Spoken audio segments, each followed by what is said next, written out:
When we say that Jesus lived and died and rose again from the dead, sometimes we think that all of this happened outside space, time, and history. But Jesus was a historical person, and that is an important fact to remember. Jesus was a historical figure, and his life and death and resurrection, all of these are recorded as historical facts. Somebody said there is more evidence for the resurrection of Jesus Christ than any other miracle recorded in the New Testament. The resurrection is important. Everything else in the New Testament and everything we do as Christians today revolves around the fact that Jesus Christ lived and died and he rose again from the dead. Paul said something like this: if the resurrection of Jesus Christ is not true, then let us eat, drink, and be merry, for tomorrow we die.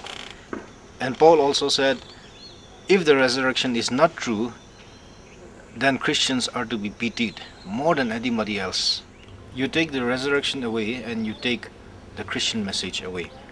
And because the resurrection of Jesus is a historical event, meaning that it took place on a certain day, in a certain year, and at a specific location in the map, it has much more meaning and limitless blessing for us as we live in this space, time, and history. It may not be very difficult to prove a miracle. Scientists say that miracles can happen.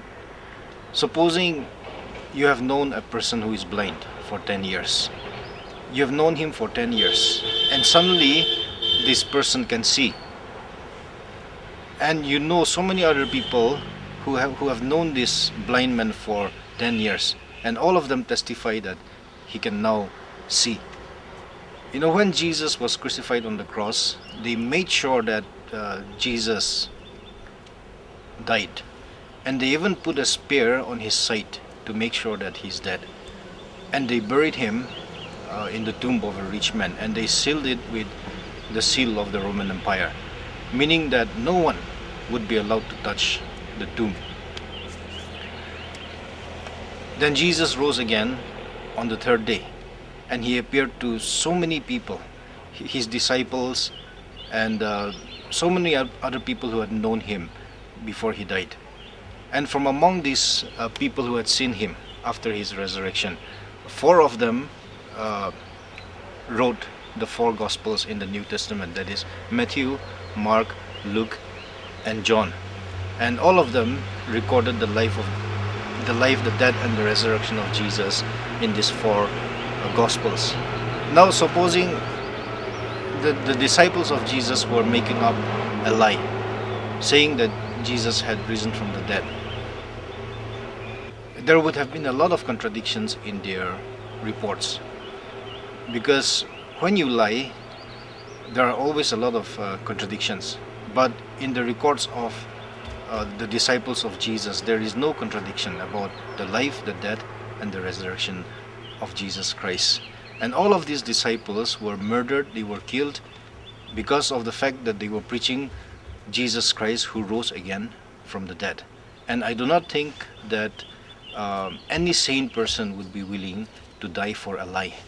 If it had been a lie, they would have said so and saved their lives. But they gave their lives because of the fact that Jesus Christ lived, he died, and he rose again.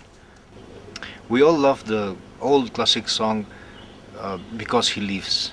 And who can forget that old missionary lady who sang Because He Lives in the funeral of her husband who was burned alive. Because He lives, number 1, prayer has a point. We are praying to a living God who hears us and who answers our prayers. Because He lives, number 2, life is worth living. And because He lives, number 3, death can be handled. Death has no power over us anymore because we believe in a God who rose again from the dead. And because He lives, number 4, the future can be faced with courage because He lives.